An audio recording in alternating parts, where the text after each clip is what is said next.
네, 최근 방화 사건이 연이어 발생하면서 시민들의 우려가 커지고 있습니다.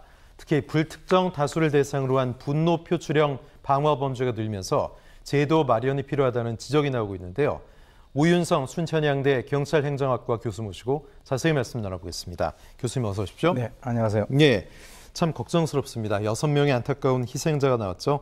대구 변호사 사무실 화재 사건, 방화인데 사건의 개요와 경찰 수사 진행 상황 좀 설명해 주십시오. 네, 지난 이제 9일 오전 10시 55분인데요. 대구 수성구 범어동 법원 뒤편에 있는 그 7층 변호사 빌딩 2층에서 방화 테러가 발생해서 7명이 사망하고 50명이 부상당하는 안타까운 사고가 발생했습니다. 사실 사망 원인은 국과수 결과에 의하면 몇 명은 그 일부 그 자창이 흔적이 있었긴 하지만 그것이 직접적인 사인이 아니고 7명 모두가 일산화탄소 중독사로 이제 확인이 됐는데요.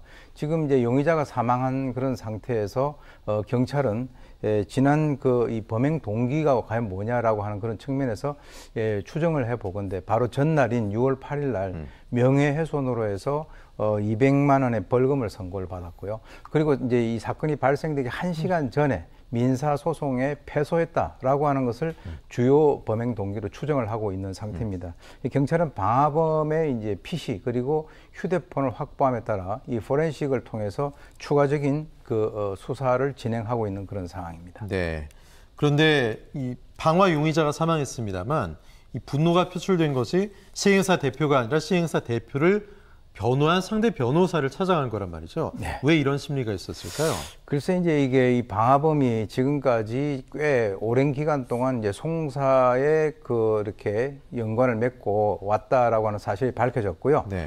그리고 이제 일부 승소한 것을 제외하고는 거의 대부분이 패소한 것으로 알려져 있습니다. 네. 그래서 이제 분노의 화살은 물론 뭐 재판 상대방 또는 뭐 검사 그리고 판결을 내린 판사 이런 여러 사람이 되겠지만 실제로 검사나 판사 같은 경우는 어떤 공적 입장이기 때문에 쉽게 그 사람들을 상대로 해서 테러를 할 수 있는 그런 상황이 아니었다라고 보고요. 그래서 지금 그 시행사 대표에 대해서도 이제 앙심을 품을 수가 있지만 제가 봤을 때는 결론적으로 현 사법 체계에 대한 어떤 그 나름대로의 불만이 있지 않았겠는가라고 볼 수가 있는데 그래서 이 시행사 대표를 변호했던 이 변호사를 일종의 그 상징적 목표로 정해놓고 그 사람에 대한 공격을 통해서 사람들의 어떤 시선을 끌고 자기는 억울하다라고 하는 그런 메시지를 남들에게 주려고 한 것은 아닐까라고 추정을 해봅니다. 네. 더 큰 문제는 이런 분노 방화 사건이 연이어 계속 일어나고 있다는 거, 앞으로도 좀 걱정스럽고 부산에서는 사흘 동안 있었다는 거 아니겠습니까? 왜 이런 사건들이 계속 일어나는지 어떤 사건인지 말씀해 주십시오. 네, 일단 이제 12, 13, 14, 3일 연일 네. 그 부산 지역에서 지금 그 방화 사건이 발생되고 있는데요. 12일 오전 7시 40분에 50대 남성이 부산 지역에 있는 한 지구대에 범칙금 5만 원을 받았다라고 하는 것을 불만으로 해서 휘발유통 들고 오고 라이터를 들고 이제 불을 지르겠다 난동을 부린 사건이 있고요.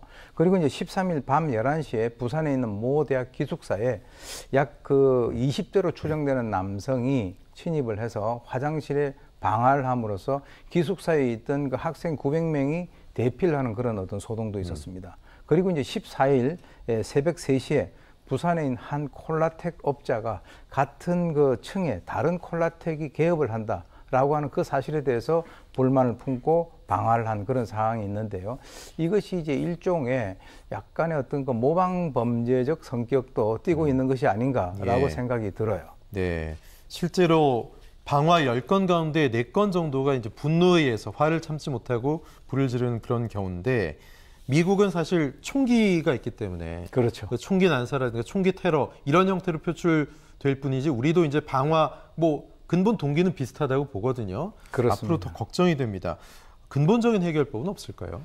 글쎄요, 지금 이제 우리 한국 사회에서 화가 날 때 많이 쓰는 표현 중에서 불 확 쏴질러 버리겠다. 그러니까요. 예. 이런 그 아주 부정적인 얘기들 많이 하고 있지 않습니까? 네. 그만큼 이 방화 범죄라고 하는 것은 본인이 가지고 있는 그 단순히 원한 상대에 대한 복수 이것뿐만이 아니고 그 사회에 대한 불만, 그렇기 때문에 이제 그 불특정 다수가 피해를 입을 수 있다라고 하는 그 사실에 대해서 충분히 인식을 한 상태에서 그러한 범죄를 저지른단 말이죠. 좀 전에 이제 앵커께서 말씀을 하신 거와 마찬가지로 미국에서 이제 어떤 분노 범죄의 표출이 총기 난사로 이제 이어지듯이 우리나라 같은 경우는 총기 규제가 굉장히 엄격하기 때문에 총기 난사 같은 경우는 좀 덜하지만 이런 그 인화물질 구입을 하는 데 있어서는 전혀 어떤 제한이 없다라고 네. 하는 그런 측면에서는 이러한 그 종류의 모방 범죄가 지속적으로 발생되고 있다는 그 사실이 굉장히 우려스러운데요. 문제는 이 근본적인 해결 방법이라고 하는 것이 소위 이제 분노 사회로 표현되는 이 한국 사회에 있어서 과연 이 분노를 어떻게 잠재울 수 있을까? 네. 그 개인이 가지고 있는 그 분노를 잠재운다라고 하는 그런 측면에서는 말같이 그렇게 쉬운 그 뾰족한 대안이 지금 현재 제시되지 못하고 있는 그런 사안입니다. 예를 들면 뭐 포털에 댓글 다는 것도 분노의 표현으로 그렇게 거친 댓글 달린 경우도 많잖아요. 그런 것들이 굉장히 많죠. 그렇습니다.